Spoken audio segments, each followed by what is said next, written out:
단풍 많이 져 있는 거 보셨죠? 내년 요맘때는 단풍놀이 가셔야 되죠.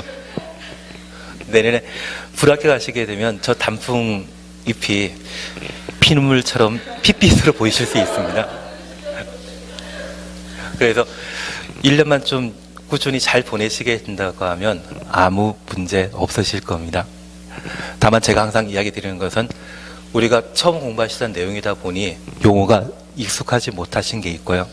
그걸 어느 정도 익숙하게 하기 위해서는 처음에는 많이 동영상 강의를 들어보시는 게 필요하십니다.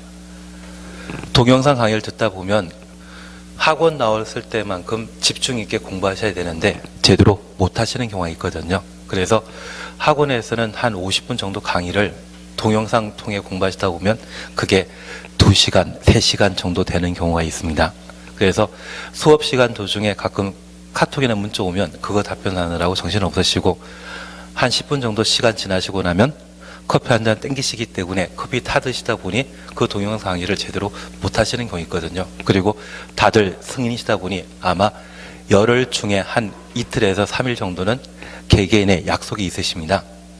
그 약속 지키시다 보면 수업 시간을 또 빵꾸 내시는 경우가 있습니다.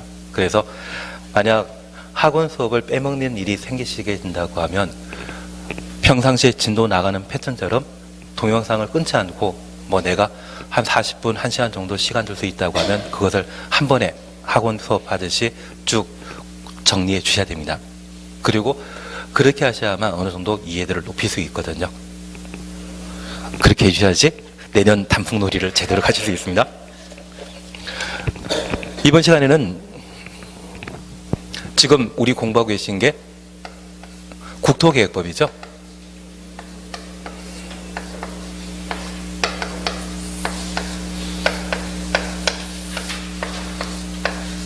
그래서 국토의 경영 및 이용에 관한 법률을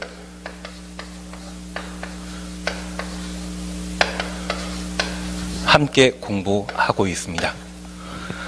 그러면 전국토의 토지 이용 계획과 관련되어서는 우리가 국토계획법에서는 광역도시계획, 도시군 기본계획, 도시군 관리계획, 그리고 지구 단위 계획 등을 함께 공부하게 되는데 우리 시험 범위가 아닌데 불구하고 우리 시험에 등장하는 제도들이 있습니다. 첫 번째 우리가 함께 보실 것이 국토 종합계획입니다.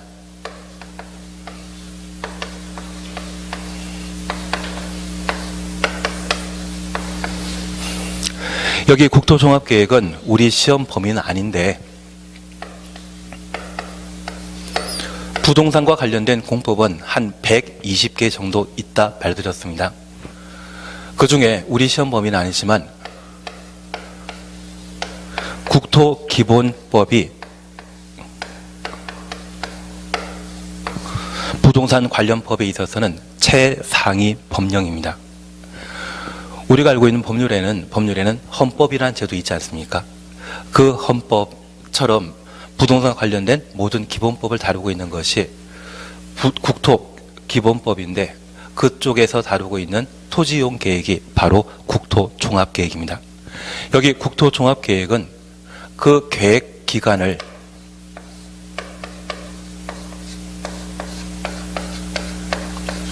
(20년으로) 정하고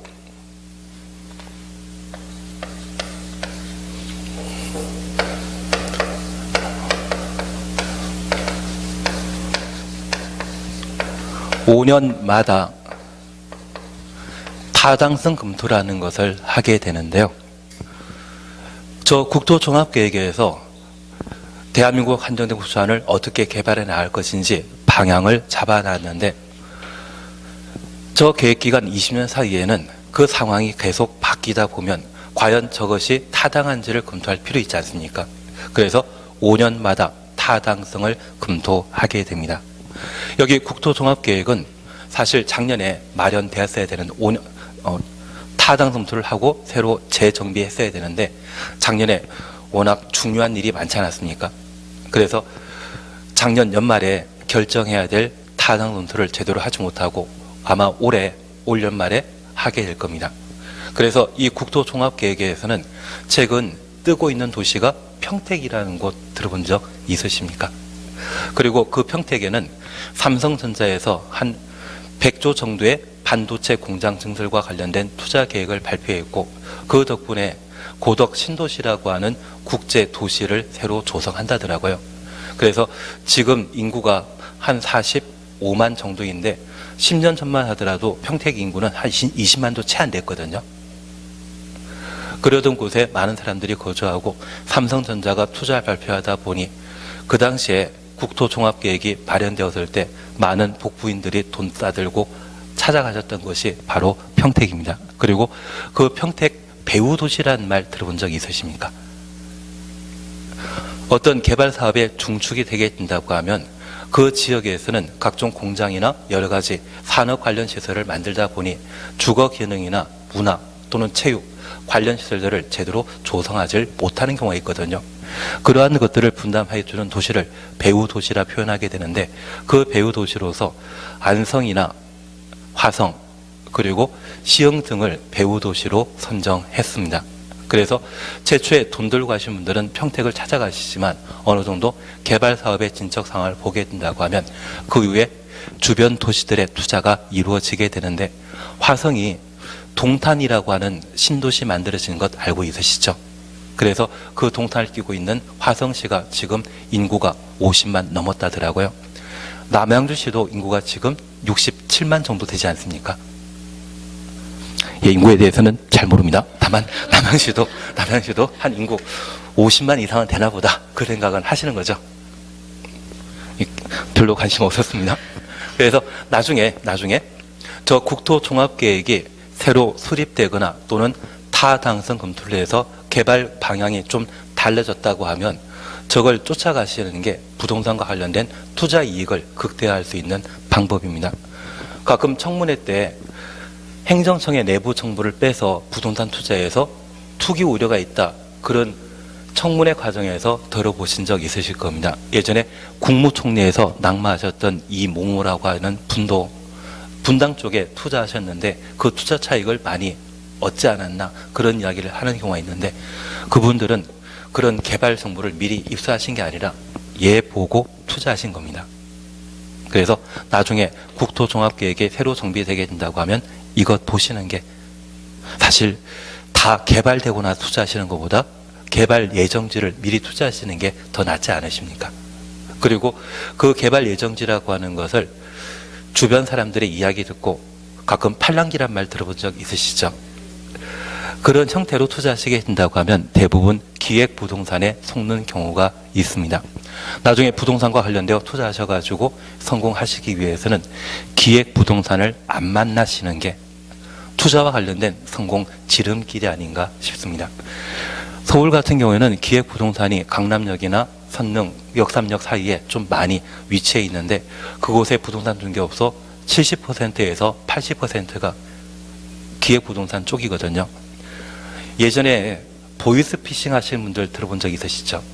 그분들이 기획부동산에 잘못 전화해서 쓸모없는 땅을 투자하셔가지고 해안 침식지 있지 않습니까? 그걸 구입하셨다더라고요. 그래서 보이스피싱보다 한수위가 아마 그쪽이 아닌가 싶습니다.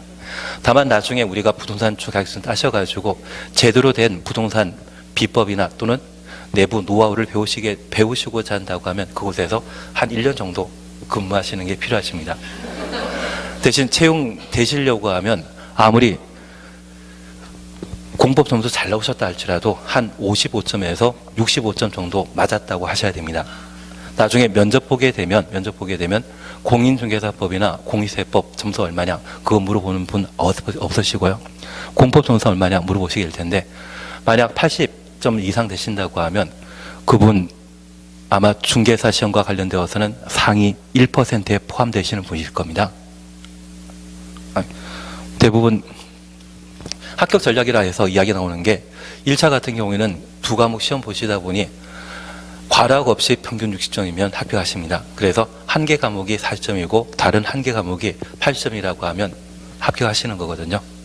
그리고 2차 같은 경우에도 과락 없이 평균 60점이기 때문에 가끔 하시는 이야기가 5, 6, 7 작전을 사용해야 되지 않나, 그 이야기 하시더라고요.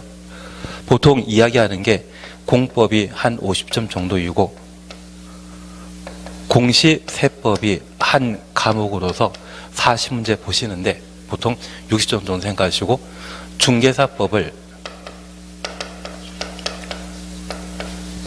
70 정도 이야기하시면서 5, 6, 7 작전으로 시험에 임하시게 되면 아주 우수한 실력으로 합격한다는 이야기를 하시는데 제가 들어보면 학원 수업 일정을 쭉 따라 공부하셨을 때 여기 공인중개사법을 80 밑으로 받으시는 분이 없으십니다. 올해 같은 경우 좀 시험 문제 패턴이 좀 까다로웠다는데 어떤 분들은 한 90 나오셨다고 하시더라고요. 그래서 제가 지금까지 알고 있길 학원 나오시면서 학원 수업 일정대로 쭉 하셨는데 80 미만 나오신 분 못 봤거든요. 학원 수업대로 공부했는데 중개사법이 80 미만이라면 그분 사람이 아니십니다. 그냥 중도에 포기하셔가 점수가 안 나오시는 거지 아예 공부 안 하셨다고 하면 80점 안 나오시겠지만 학원 수업 일정대로 따라가신다고 하면 다들 중개사법은 80 이상 나오시거든요. 그리고 공시세법이 좀 어렵다 하더라도 우리 합격 점수가 어느 정도 좀 정해져 있기 때문에 크게 문제되는 거 아니고요.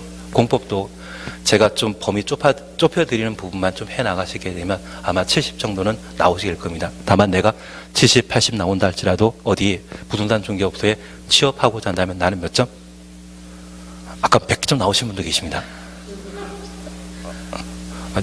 저도 올해 하시는 분들 중에 한 분이 95점 나오셨다고 하는데 사람이 아닙니다. 그래서 그렇게 나오신다 할지라도 한 60점에서 55점 정도로 해주시는 게 필요합니다. 그 점수 안 나온다고 하면 아예 중개업과 관련된 아예 모른다는 이야기거든요. 채용 안 되시고요. 어느 정도 알고 시키면 시키는 대로 일하실 수 있는 분, 그분들만 좀 뽑으시더라고요. 대신 80 나오신 분이라고 하면 한 6개월 정도만 일하시면 그 업소의 노하우 다 빼오시죠. 아마 단골도 따로 만들어 놓으실 것 같은데요. 그래서 채용을 안 하십니다. 예, 그냥 그렇게 알고 넘어가 주시는 겁니다. 하여튼 어디 가셔가지고 한 60점 정도가 제일 적당하지 않나 싶으시고 나중에 창업하시게 된다고 하면 직원 채용했을 때도 80점의 고득점자 뽑으시면 내 노하우 1년 만에 뽑아가지고 길 건너편에 스카우트 되어서 뭐 하나 차리실 분이라 생각하시는 게 좀 좋지 않을까 싶습니다. 예, 그냥 넘어가도록 하겠습니다. 그래서 그렇게 창업하시게 된다고 하면 그쪽에서 항상 기획부동산에 좀 어느 정도 노하우 배우시든지 아니면 한 달에 걸쳐 그분들의 노하우 좀 들어오시다 보면 저 국토종합계획이라는 것을 많이 활용하는 것을 좀 아실 수 있을 겁니다. 그리고 토지이용계획과 관련되어 광역도시계획이라는 것을 우리가 함께 공부하게 됩니다.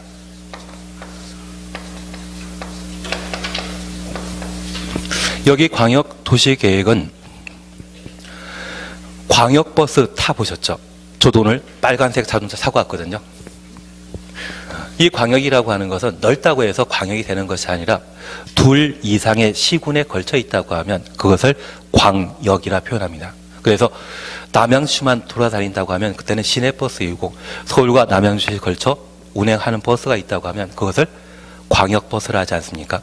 그래서 둘 이상의 시군을 광역계획권으로 지정하고 있다면 그곳에 장기 발전 방향을 제시하는 토지이용 계획을 광역도시계획이라 하더라고요. 그래서 이 광역도시계획은 둘 이상의 시군에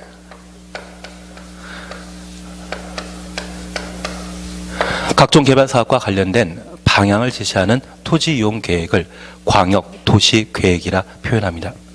대한민국에서는 13군데의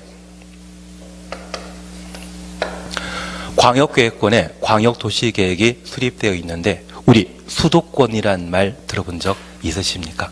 수도권도 서울, 경기, 인천에 걸친 광역도시계획을 수립했는데 그것을 수도권 정비계획이란 말로 대신 하고 있더라고요. 그래서 수도권은 서울, 인천, 경기도를 수도권이라 표현한다. 그렇게만 좀 이해해 주시면 좋겠습니다. 그런데 우리 여기 남양주에서 잠실까지 그냥 가게 된다고 하면 1시간 넘지 않습니까? 광역버스 타고 가면 30분이 가시죠. 그래서 이 수도권을 광역도시계획을 수립하게 되었을 때 그것을 수도권 정비 계획이라 하더라고요.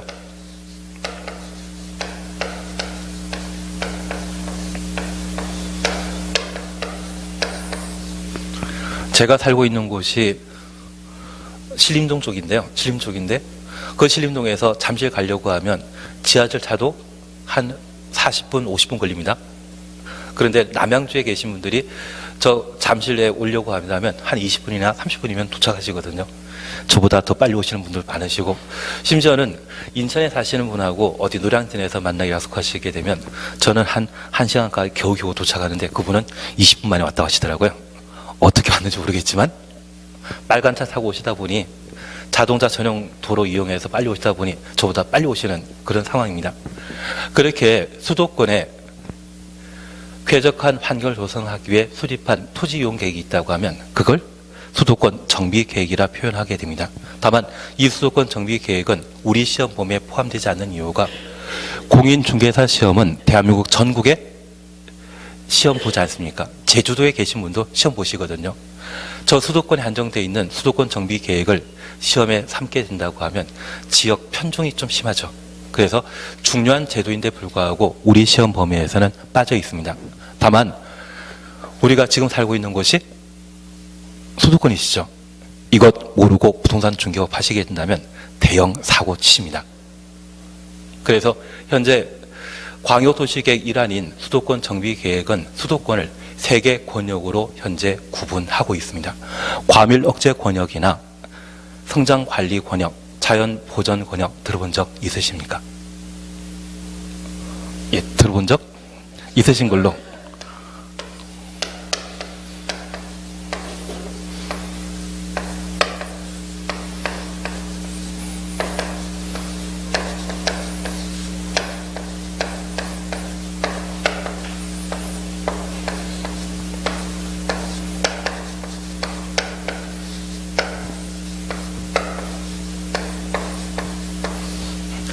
여기 과밀 억제 권역은 이미 많은 개발 사업이 이루어져서 인구와 산업이 밀집해 있는 곳을 과밀 억제 권역이라 표현하게 됩니다. 그래서 밀도란 말 들어본 적 있으시죠? 만약 재건축 예상되는 아파트가 있다고 하면 5층짜리 아파트와 15층짜리 아파트가 둘 다 재건축 대상이라면 나는 5층에 투자하시겠습니까? 15층에 투자하시겠습니까? 둘 다 25층 된다고 하면, 35층 된다고 하면 5층짜리 투자하시는 게 나으시죠? 그러면 저 고층 아파트 15층짜리가 있다고 하면 얘는 고밀도라 표현할 수 있고, 5층짜리라고 하면 이때는 저밀도라 표현할 수 있는데, 이미 개발 사업이 많이 이루어져서 많은 인구가 거주하게 된다고 하면 그에 필요한 건물 많이 갖춰져 있겠죠. 이미 개발이 많이 완료되어 있는 곳을 뭐라 한다? 과밀 억제 권역이라 표현하고, 이 과밀 억제 권역은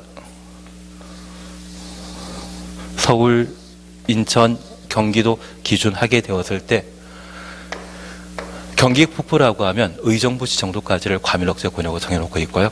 그리고 수원까지가 과밀 억제 권역에 포함되어 있습니다. 지금 우리가 앉아 있는 이 남양주시는 과밀 억제 권역, 성장 관리 권역, 자연 보전 권역 3가지 권역이 동시에 걸쳐 있습니다. 그런데 자연 보전 권역은 수도권에는 한 2천만 정도의 사람들이 거주하고 있는데, 그 사람들의 수도 공급이 이루어지는 곳이 바로 팔당댐이지 않습니까? 그래서 양수리라고 하는 곳 있죠. 그 팔당댐에 물이 흘러가는 곳이 있다고 하면 다 자연 보전 권역입니다. 그래서 남양주시 일부와 그리고 가평이나 또는 광주, 그러한 곳이 모두 자연 보전 권역에 해당되게 되는데, 이 자연 보전 권역은 개발 사업이 아주 강하게 규제되어 있습니다. 만약 함부로 개발하게 된다고 하면 상수원을 오염시킬 수 있기 때문에 함부로 개발하는 곳 아니거든요. 그래서 이 자연 보전 권역을 기획부동산에서는 정상적으로 개발 가능한 땅이라 속여서 좀 많이 파는 경우가 있습니다. 그래서 기획부동산이 휩쓸고 다니는 몇몇 곳이 있는데, 가끔 도시에 하천 하나 있지 않습니까? 그 하천 하나 경계로 해서 한쪽은 자연 보전 권역이고 그 반대쪽이 성장 관리 권역인 경우가 있는데 개천 하나 두고 한쪽은 땅이 평당 한 200만 원, 300만 원 정도 하는데 개천 건너편이 땅이 한 50만 원, 80만 원 정도밖에 하는 경우 있습니다. 그럴 때 개천 하나 두고 80만 원짜리 땅이라고 하면 다들 속아 넘어가시는 경우 있거든요. 그런 땅이 있다고 하면 대부분 자연 보전 권역이더라고요. 그래서 예전에 안성에 일죽이라는 곳 들어본 적 있으십니까? 용인의 모현. 그러한 곳이 기획부동산이 휩쓸고 지나간 곳인데 이 과밀억제 권역인지 성장관리 권역인지 구분하고자 한다면 우리가 좀 생소하게 들어보신 이야기이지만 토지이용계획 확인서라는 게 있거든요. 그 토지이용계획 확인서에는 토지와 관련된 이력이 명확하게 구분되어 있습니다. 그것 보지 않고 주변 토지세를 비교해서 현저하게 싸다 해서 급매물이라 생각하고 취득하시게 된다고 하면 대부분 자연보전 권역으로서 제대로 이용 개발할 수 없는 경우가 있습니다. 그런 경우가 좀 속는 경우가 아닌가 싶더라고요. 그리고 평택이나 나머지는 성장관리 권역에 해당되게 되는데 이 과밀억제 권역에는 대학이나 산업단지라는 것을 새로 신설할 수 없습니다. 반면에 우리 남양주시의 다산 신도시라고 하면 성장관리 권역에 해당되는 것으로 개발 사업이 대부분 완료되게 된다면 아마 현대에서 많이 입주하게 될 겁니다. 현대에서 입주하게 된다고 하면 아마 주변에 어느 정도 상권이나 직원들 많다 보면 그쪽에 주거 용지에 대한 필요성이 높아지지 않을까 싶습니다. 대신 개발 계획도 돼야 됩니다. 가끔 서울대가 시흥 쪽에 이전한다는 이야기 듣지 않으셨습니까? 관심 없기 때문에. 가끔 지방에 좀 번듯한 대학이 이전하고자 한다고 하면 그 지역 주민들은 좀 찬성하고 좋아하는 경우가 있지만 학생들이 뭐 뒷돈 받는 게 아닌가 해서 열심히 데모하는 경우가 있더라고요. 그리고 여기 다산 신도시가 조성되게 되면 아마 서강대도 이쪽으로 그것도 넘어가도록 하겠습니다. 하여튼 그런 게 좀 만들어지게 된다고 하면 주변 기반시설이 좀 변화되게 되는데 우리 예전에 대학 다니실 때 학교 주변 생각나십니까? 지금 옛날 그 모습입니까? 많이 개발되어 있습니까? 많이 개발되어 있죠. 제 친구가 다니던 곳이 수원 성균관 대학인데 예전에 친구랑 학교 갈 때만 하더라도 주변에 다 논밭이었거든요. 그때 등록금 4년치 모아가지고 땅을 사놨다고 하면 지금 인생이 좀 달라지지 않았을까 그 이야기 하시더라고요. 예. 그래서 여기 과밀억제 권역은 기본적으로 대학이나 산업단지의 조성이 불가능한 곳이고 성장관리 권역이라고 하면 대학이나 산업단지가 유치될 수 있는 그런 지역입니다. 다만 휴전선에 너무 가까이 있다고 하면 가끔 북한에서 총 한 발 쏘게진다고 하면 집값 우수수 떨어지는 거 알고 있으시죠? 예. 이쪽은 휴전선과 좀 멀리 있기 때문에 적경지역은 아니기 때문에 크게 문제 없는데 파주 같은 곳이라고 하면 파주에 아무리 주거 공간이 많이 필요하고 뭐 하더라도 북한에서 총 한 발 쏘게진다고 하면 집값 무두둑 떨어지더라고요. 그래서 예전에 새 아파트를 조성하고 분양하게 되었을 때 분양 전날 북한에서 총 한 방 쐈거든요. 총 한 방에 1,000만 원씩 분양 가격이 팍팍 떨어지더라고요. 그때 기간탄총으로 긁어가지고 집값이 대폭 떨어진 적이 있었습니다. 그래서 그쪽만 아니라고 하면 아마 한강 이북의 경우에도 충분히 개발 여지가 있지 않나 싶고 여기 다산 신도시라고 하면 현대도 관심 있어 하는 곳이기 때문에 어느 정도 투자 가치가 좀 존재하는 것 같습니다. 그리고 자연환경 보전 권역과 성장관리 권역 그리고 과밀억제 권역을 3분하게 되는데 수도권에서 중개업하기 위해서는 얘를 꼭 한번 공부하셔야 됩니다.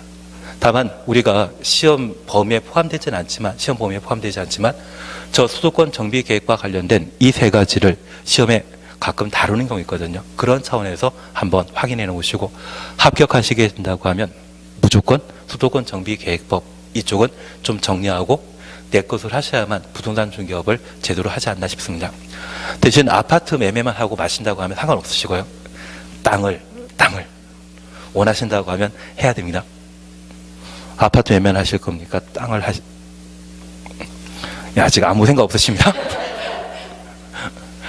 나중에 토지에 대해서 어느 정도 좀 필요하시거든요. 그때 한번 그 전에 미리 한번 정리해 주실 내용이 아닌가 싶습니다. 그리고 도시 군 계획이라는 것을 우리가 함께 공부하게 되는데, 예전에는 도시 계획이라 표현하던 것을 도시 군 계획이라 표현하고 있습니다. 여기 도시군 계획은 도시군 기본 계획과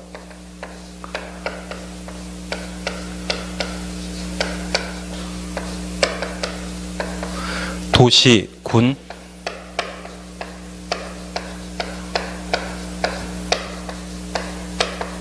관리 계획으로 구분하고 있는데, 도시군 기본 계획은 특정 도시와 특정 군의 장기 발전 방향을 제시하는 토지 이용 계획을 도시군 기본 계획이라 표현합니다.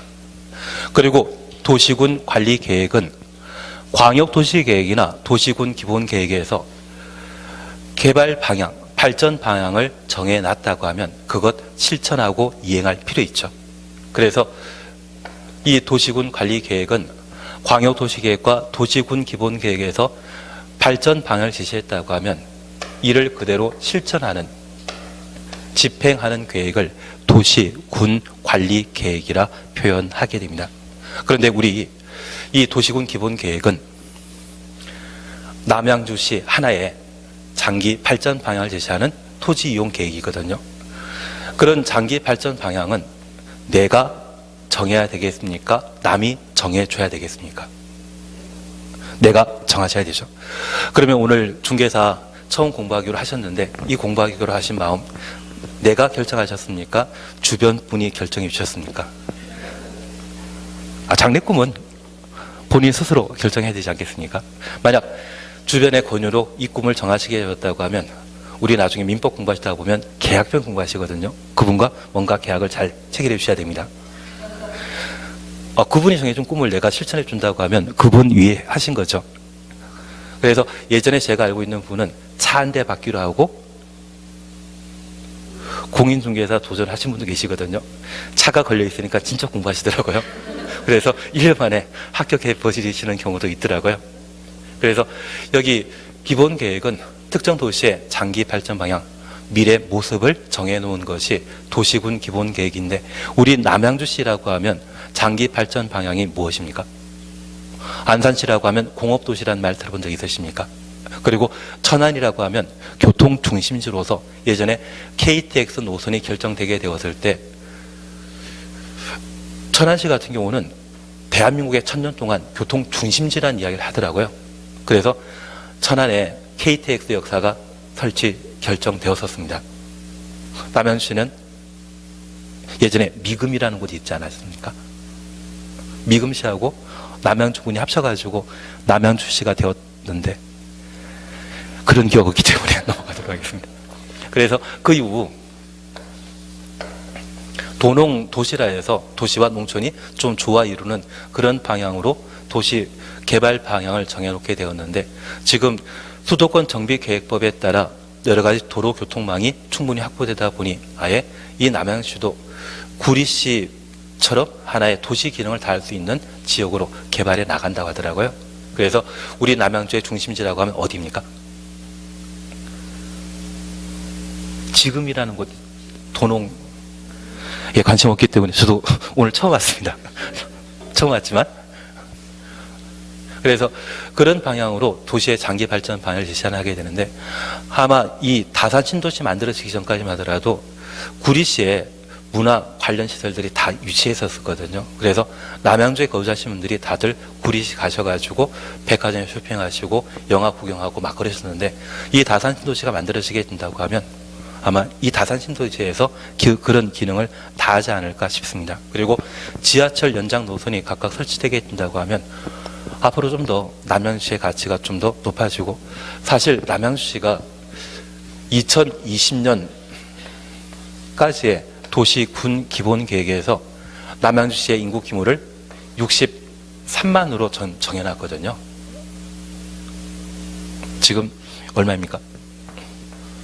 67만, 8만이거든요. 그래서 기본 계획보다 좀 더 많은 인구가 밀집해 있는 곳이 이 남양주가 되고, 이쪽에 개발 사업이 계속 이루어지게 되면 아마 애초에 계획했던 것보다 좀 더 많은 인구가 거주하지 않나 싶습니다. 그래서 아마 제 생각에는 지금 상태처럼 개발해 나가게 되면 한 10년, 15년 정도 되면 인구 100만을 바라볼 수 있는 도시가 될 수 있을 것도 가능하고, 예전에 구리시와 남양시가 서로 통합하자고 했을 때 구리시에서 반대했던 것 기억나십니까? 그런 것도 모르시는 분도 계시고 들어온 적이 계시고, 아마 한 5년에서 10년만 시간 지나게 된다고 하면 상황이 역전되지 않을까 싶습니다. 그 당시만 하더라도 미금시와 남양주군이 합치게 되었을 때 구리시는 서울에 편입되는 걸로 다들 생각했었거든요. 그래서 구리시가 아니라 서울시에 편입되게 된다면 구리의 재산 가치가 좀 더 달라질 거 생각했는데, 5년에 10년 지나게 된다고 하면 아마 구리시가 후회하는 상황이 또 발생할 수 있을 것 같은데요. 관심 없는 이야기였습니다. 그래서 2015년도에는 무엇, 2020년도에는 무엇, 2025년도에는 무엇으로 개발해 나갈 것인지, 발전시켜 나갈 것인지, 그 방향 제시하는 것이 도시군 기본 계획이고요. 저 방향 제시했던 것을 구체적으로 실천할 필요 있죠. 그 집행에 관한 사항들을 정하고 있는 것이 도시군 관리 계획이 되게 됩니다.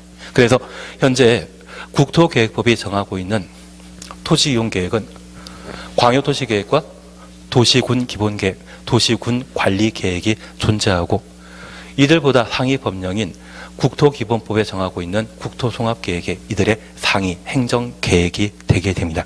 잠깐 23페이지 봐주시겠습니까?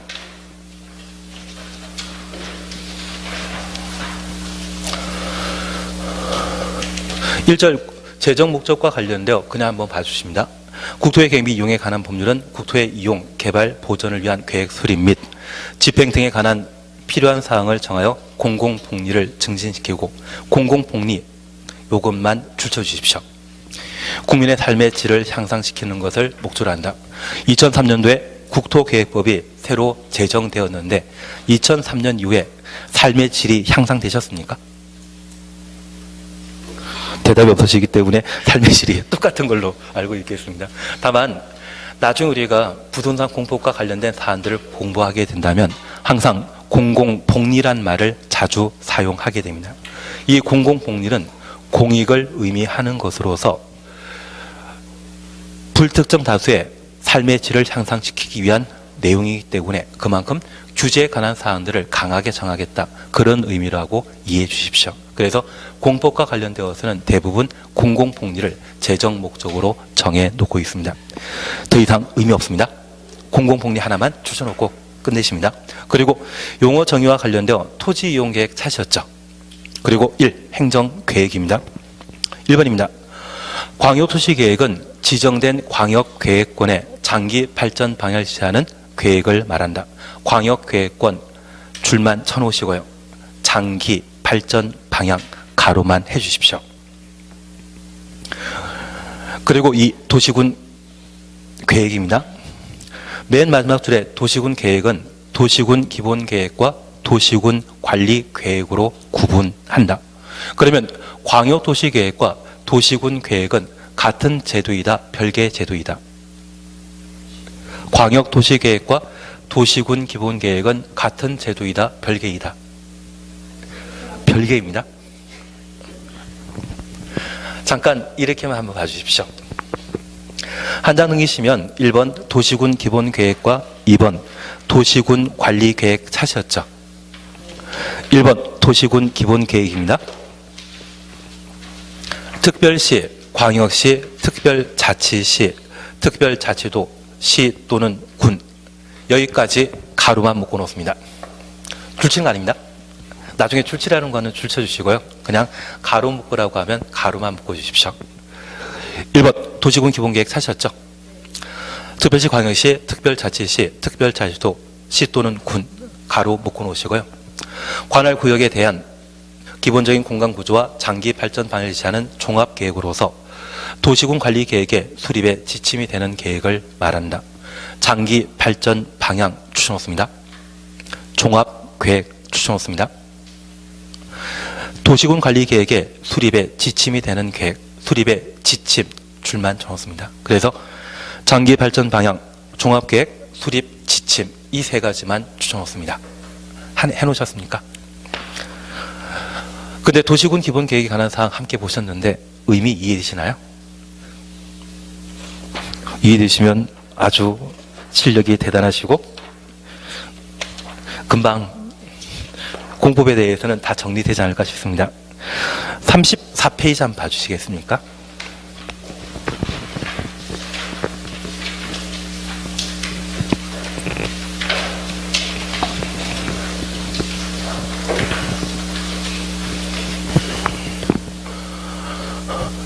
국토의 계획 및 이용에 관한 법률은 한정된 국토안에 대한 합리적인 토지 이용 계획과 그 이용, 사용에 관한 내용을 다루고 있습니다.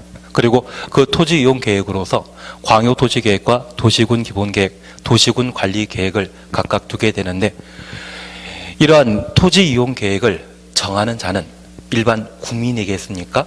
국가이겠습니까? 국가가 정하겠습니까? 국민이 결정하겠습니까? 국가가. 그래서 우리가 부동산 공법 중에 국토의 계획 및 이용에 관한 법률을 함께 공부하시는데, 법은 공법과 사법으로 구분하게 됩니다. 여기 사법으로서 우리가 공부하는 시험 범위가 민법이라고 하는 법률이 있는데요. 이 사법은 사인과 사인, 사사를 사자를 사용하거든요. 그 사인과 사인 사이에 법률 관계를 다루고 있는 것을 사법이라 표현합니다. 그러면 저 사인을 개인이라 할 수 있죠. 저 개인과 개인 사이에 법률 관계를 다루고 있는 것을 사법이라 하고, 그 대표적인 것이 바로 민법인데, 이 개인은 남을 위하겠습니까? 자기의 이익을 생각하겠습니까? 정답이십니다. 가끔 우리 학교 다니시면서 국민교육 현장 다 외우신 적 있으시죠? 외우신 적 없으십니다? 하여튼 그 학교 교육에서는 항상 공익이라는 것을 강조하고, 그 공익을 위해서는 이 한 목숨 내 바쳐야 된다, 그런 식으로 공부를 하시게 되는데, 정상적인 거는 자기 이익을 위한 것이죠. 예, 그런 걸로 알고 있겠습니다. 그런 개인의 이익을 극대화시키기 위해 개인과 개인 사이의 관계를 다루고 있는 것이 바로 사법이고요. 반면에 공법은 국가와 국민,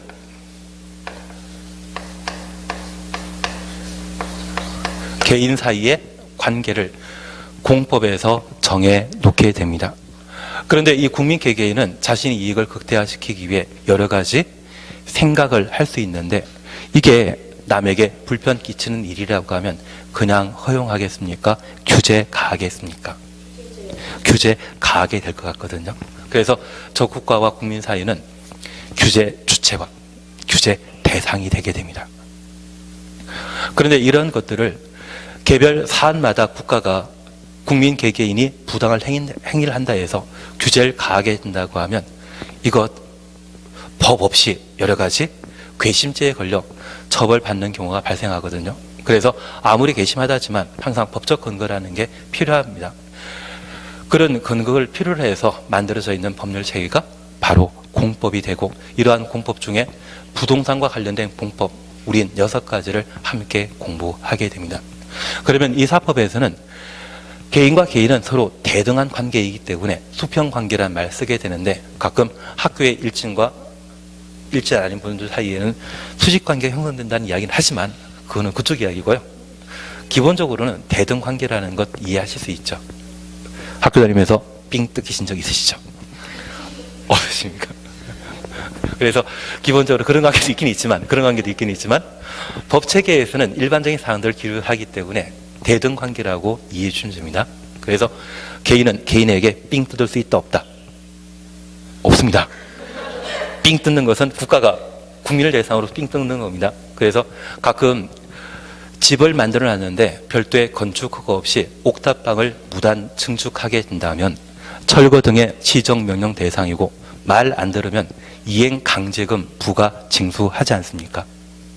우리나라는 자연재해가 얼마 발생하지 않지만 허리케인이 발생하는 미국 같은 경우는 애초 건축허가 당시에 일체형으로 만들어진 구조물이라고 하면 심한 바람 불러도 날아가는 경우가 없다는데, 새로 불법 증축하게 된다면 일체형 구조가 아니기 때문에 심한 바람에 날아가서 다른 주변 사람에게 피해 끼치는 경우가 있거든요.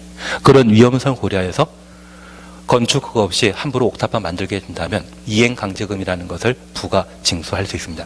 국가만 삥 뜯죠. 그러면 이 둘의 관계는 대등관계이겠습니까? 상하관계이겠습니까? 상하관계입니다.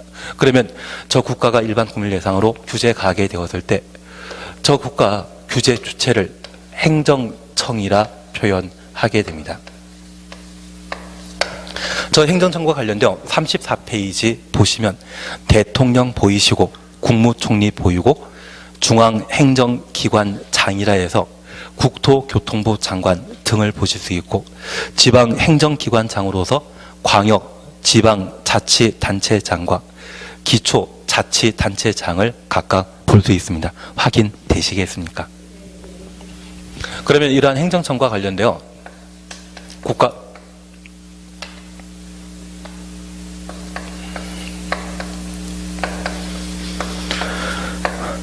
또는 중앙이라고 하면 각부 장관을 국가 중앙행정청이라 표현하게 됩니다. 그리고 지방이라고 하면 광역지방자치단체와 기초지방자치단체로 구분하게 되는데 저 광역은 넓다고 해서 광역입니까? 둘 이상의 시군입니까? 둘 이상의 시군입니다. 앞으로 광역이란 말 보게 된다고 하면 넓다 그런 개념보다는 둘 이상의 시군을 아우르기 때문에 광역이라 표현해 주셔야 됩니다. 이런 광역지방자치단체로서 가장 대표적인 것이 서울특별시와 인천광역시 그리고 경기도 이러한 시도가 있고요. 그리고 최근에 세종시와 제주도라고 하는 특별자치시와 특별자치도가 만들어지지 않았습니까? 저는 특시, 특도라고 계속 표현하게 되는데 딱히 중요한 개념은 못 됩니다. 다만 특별시, 광역시에 있어서는 그 행정관할구역은 둘 이상의 시군구가 있거든요. 특별히 특별시에는 서울 같은 경우는 25개의 구가 존재한다고요. 인천광역시 있지 않습니까? 저 인천광역시에는 뭐 중구도 있고 남동구도 있고 그리고 강화군과 옹진군이라는 곳도 있습니다. 그래서 이 광역시에는 구와 군이라는 곳이 존재합니다. 그리고 경기도에는 가평군과 남양주시 시와 군이 있는데 행정자치법에 따르게 된다고 하면 관할구역 내 인구가 10만 미만인 곳이라면 군이라 표현하고 10만 이상이라고 하면 시라 표현하는 게 기본 사안이거든요. 인천광역시에도 그 행정관할구역을 여러 구와 군으로 나누게 되었을 때 강화군과 옹진군은 인구가 10만이 못 되기 때문에 그곳은 군, 10만 이상인 곳이 있다고 하면 인천시가 있는데 또 시를 두게 되면 혼란스러울 수 있죠. 그래서 특별시 광역시 산하에는 구를 두게 되는 겁니다. 취지 이해되시겠습니까? 그러면 여기 광역시와 관련되어 광역지방자치단체와 관련되어 특별시, 광역시, 시장이라 할 수 있죠. 그리고 경기도지사. 그래서 얘를 통칭해서 시도지사라 표현하고 기초지방자치단체에 있어서는 남양주시와 가평군 그리고 서울의 강남구 그런 곳이 있다고 하면 시, 군, 구라 통칭하게 됩니다.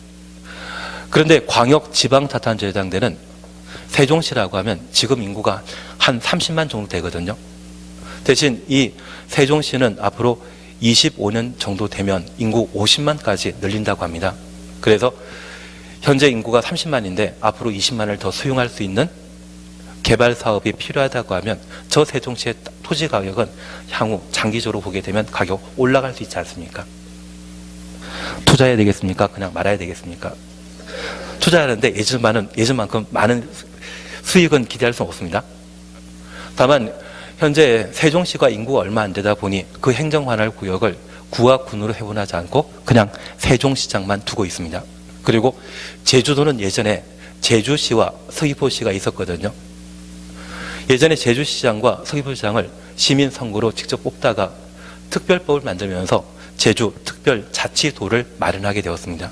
그래서 제주도에서는 제주도지사만 선거를 뽑고 제주시장과 서귀포시장에 대해서는 임명직으로 바꿨는데 그 임명직으로 시장을 뽑는다 해서 이곳은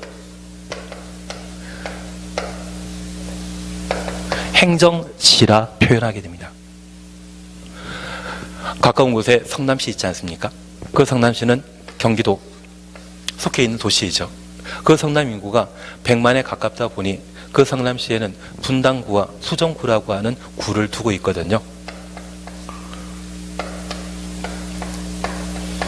그리고 고양시 가보게 되면 그 고양시에는 일산구가 있거든요. 그런 구를 두게 된다고 하면 그 구는 주민이 선거를 뽑겠습니까? 임명직이겠습니까? 선거를 뽑는다? 임명한다. 임명직이거든요. 우리 남양주시도 인구가 50만 이상이기 때문에 구를 하나 둬야 되는데 이 남양주시의 행정관할 구역이 거의 서울과 맞먹습니다.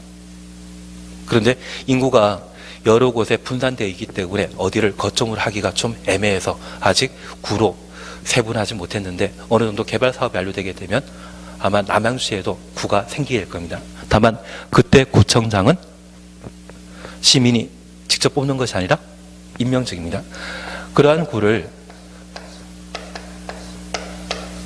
비자치구 또는 행정구란 말로 대신하게 되고 이들은 직접 인허가권을 가지지 않습니다.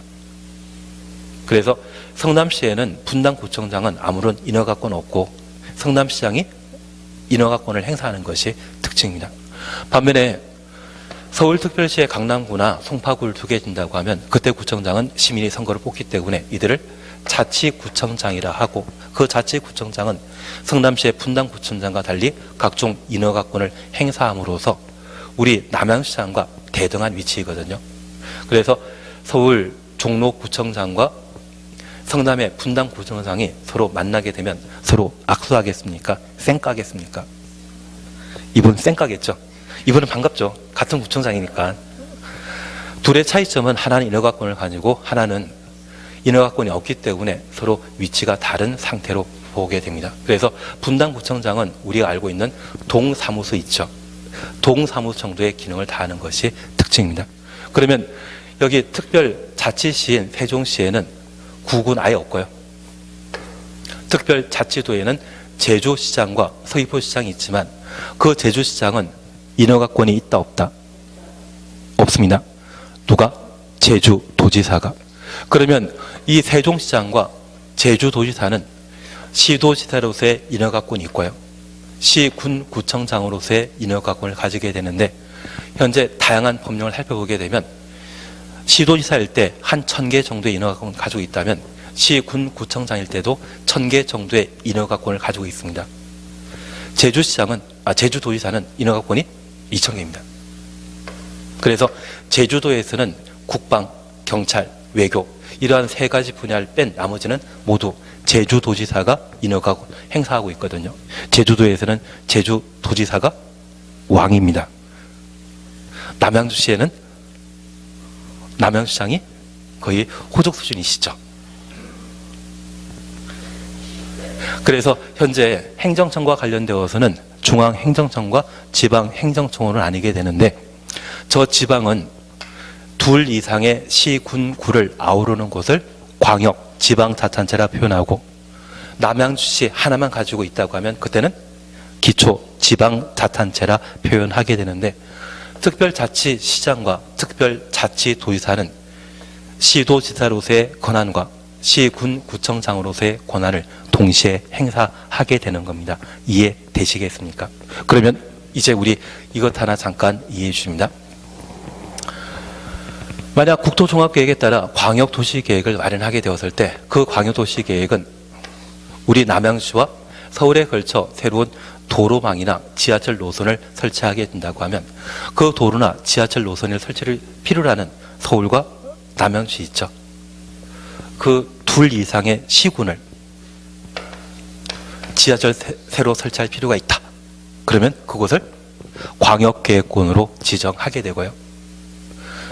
저 둘 이상의 시군에 관할 관청이 광역도시계획이라는 것을 수립하게 되는데, 지금 경기도와 서울에 걸쳐 새로운 지하철 노선을 설치하게 된다고 하면, 그때는 남양시장이 광역도시계획 수립하겠습니까? 서울시장과 경기도지사가 수립하겠습니까? 서울과 경기도에 걸친 노선이라면 남양시장과 대등한 분은 구청장입니까? 서울시장입니까?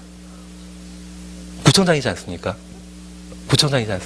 그래서 만약 둘 이상의 시도에 걸쳐 지하철 설치 계획이 필요하다고 하면 경기도지사와 서울시장이 합의해서 광역도시계획 수립하는 것이고요. 만약 구리시와 남양주시에 걸쳐 새로운 도로 노선의 설치가 필요하다고 하면 그때는 구리와 남양주시를 광역계획권으로 지정하고 그 도로 설치가 필요한 구리시장과 남양주시장이 서로 합의해서 계획 수립하면 되겠죠. 그렇게 수립하는 것이 바로 광역도시계획인데, 우리가 하나 이해하실 것은 구리시와 남양시에 걸쳐 도로 설치가 필요하다고 하면 그 계획은 시장 군수가 수립한다, 시도 지사가 수립한다, 장관이 수립한다. 구리시와 남양시에 걸쳐 도로 설치 계획을 수립할 필요가 있다고 하면 그 계획 수립하는 자는 장관이 수립하겠습니까? 경기도지사 수립하겠습니까? 시장 군수가 수립하겠습니까?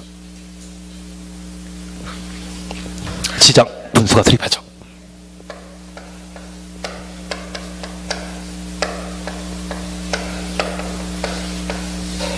그래서 우리가 행정청과 관련되어 관할 관청이라는 것을 좀 이해해 주실 필요가 있는데, 저 사안이 우리 주변에 늘상 발생할 수 있는 문제라고 하면 우리가 가장 가까이 있는 시군 구청장이 관할 관청이 되는 것이고요. 둘 이상의 시군에 걸친 문제로서 같은 시도에 걸친 문제라고 하면 그때는 시도지사가, 그리고 국가계획과 맞물린 사안이라고 하면 장관이. 그러면 월드컵 경기장이 서울 같은 경우는 상암동에 있거든요. 그 월드컵 경기장 건설 계획을 수립하게 된다고 하면 상암동을 관할하는 마포구청장이 계획 수립하겠습니까? 걔는 국가계획과 맞물리기 때문에 누가? 장관이, 중앙행정기관장이. 그래서 우리 부동산 공법과 관련되어 가장 빈번에 나오는 게 국토교통부 장관이거든요. 그런 국가계획과 맞물리는 사안이라면 장관이 하는 것이고요. 그리고 만약 특정 지역에 시도지사가 수립할 필요 있는 사항, 그래서 만약 서울이라고 하면 둘 이상의 구에 걸쳐 새로운 도로 설치하거나 둘 이상의 구에 걸쳐 쓰레기 처리 시설을 설치할 필요가 있다고 하면 서울시장이 등장해야 될 것이고요. 우리 경기도라고 하면 둘 이상의 시도에 걸쳐 뭔가 만들게 되었을 때 그때 등장하는 것은 도지사. 대신 이 도로 설치와 관련되어서는 시장 군수가 서로 합의하는 게 원칙입니다. 서로 합의가 해야 되는 것이고, 합의가 이루어지지 않는다고 하면 도지사는 조정 기능으로서 광역도시 계획을 예외적으로 수립할 수 있는 겁니다. 기본적으로 구리시장하고 남양시장이 합의하도록 돼 있는데, 합의 안 됐을 때는 그때는 도지사가 필요로 했을 때 도지사가 예외적 승장하는 경우가 있고요. 기본적으로 도로 설치와 관련되어서는 구리시장과 남양시장이 합의가 이루어지지 않았을 때 도지사 등장하는 것으로 이해해 주시는데, 우리 조정한다는 이야기 들어본 적 있습니까? 합의가 이루어지지 않았을 때 조정하는 기능으로 등장하는 게 도지사 됩니다. 반면에 우리 남양시의 하나의 문제라고 하면 그때는 남양시장만. 그래서 현재 관할 관청과 관련되어 앞으로 우리가 계속 보실 것이 중앙행정기관장이라고 표현하게 되면 무조건 장관이 해주셔야 되고요. 그리고 지방이라고 하면 시도지사, 시군구청장으로 각각 구분하고 있는데, 나하고 밀접한 상황이라고 하면 그때는 시군구청장, 나하고 직접 내가 집 하나 짓는데 경기도지사가 신경 쓰실까요? 뭐 하는지 관심도 없으실 것 같은데요. 대신 둘 이상의 시군에 걸쳐 서로 조정이 안 되고 합의가 안 된다고 하면 그때는 경기도지사가 나서야 되지 않나 싶습니다. 그리고 국가계획과 맞물리게 된다고 하면 그때는 장관이.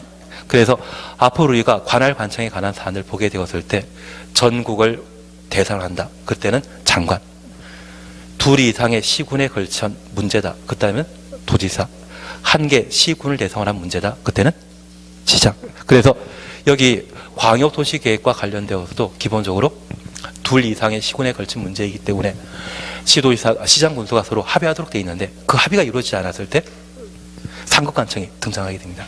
대신 그 광역계획권이 구리와 남양주시에 지정되었다고 하면 시장 상호 합의해야 되죠. 합의가 안 된다고 하면 도지사 등장하는 것이고 그 광역계획권이 남양주시와 서울시에 걸친 문제라고 하면 서울시장과 경기도지사가 광역도시계획 수립하도록 되어 있는데 서로 수립에 대한 합의가 이루어지지 않다면 서울시장과 경기도지사의 한국관청은 누구이겠습니까? 중앙. 그래서 국토교통부 장관이 등장해야 되는 겁니다. 대신 구리시장과 남양시장이 합의가 안 됐는데 장관에게 뭔가 해달라 요청하는 것 말도 된다 안 된다? 체계라는 게 있지 않습니까? 순서 거쳐야 되지 않겠습니까? 그래서 그 순서를 지켜야 되기 때문에 시장 군수의 직권 상급 관청 바로 위에 행정청인 도지사 등장하도록 되어 있고 시도지사가 성하고 협의되지 않다면 그 다음에서야 장관 나오도록 되어 있는 겁니다. 그리고 여기 도시군 기본계획이라고 하면 남양주시 가평군의 장기 발전 방향을 지시하는 계획이거든요. 누가 수립해야 된다? 남양주시라고 하면 시장님이 수립하셔야 되죠. 도시군 관리계획은 하나의 도시, 하나의 군에 수립하는 토지이용 계획이거든요. 이 토지이용 계획도 누가 수립한다? 시장 군수가 수립하는 게 원칙이겠죠. 조금 구분되시겠습니까? 그래서 지금 국토종합계획은 대한민국 전 국토를 예산으로 수립하는 제도이기 때문에 누가 수립한다? 장관이 수립해야 할 것이고 광역도시계획은 둘 이상의 시군에 걸친 상황인데 저 둘 이상의 시군이 같은 도에 속해 있는 경우, 경기도 안에 속해 있는 경우가 있고 경기도와 서울에 걸쳐 있는 경우도 있겠죠. 만약 경기도 안에 속해 있다고 하면 시장 군수가 합의해 수립하는 것이 원칙이고 둘 이상의 시도에 걸쳐 광역계획권이 지정되었을 때 광역도시계획은 시도지사가 합의해 수립하는 게 원칙입니다. 그리고 도시군 계획, 도시군 기본계획과 도시군 관리계획은 하나의 도시, 하나의 군을 대상으로 수립하는 토지 이용 계획이기 때문에 누가 수립한다? 시장 군수가 수립하는 게 원칙입니다. 이해되시겠습니까? 되신 걸로 알고 있겠습니다. 그래서 지금 행정청과 관련되어 중앙행정청 그리고 지방자치단체로 구분하는데 시도지사를 뭐라 한다? 광역지방자치단체. 시군구를 뭐라 한다? 기초지방자치단체. 그래서 저 행정계획은 그 상황에 맞추어서 행정청이 수립합니다. 장관이 수립할 수 있고 지방자치단체가 수립할 수 있겠죠. 상황 조금 이해되시겠습니까? 이해하셔야만 빨리 쉴 수 있습니다. 쉴 때 됐거든요. 잠깐 쉬었다 하십니다. 예.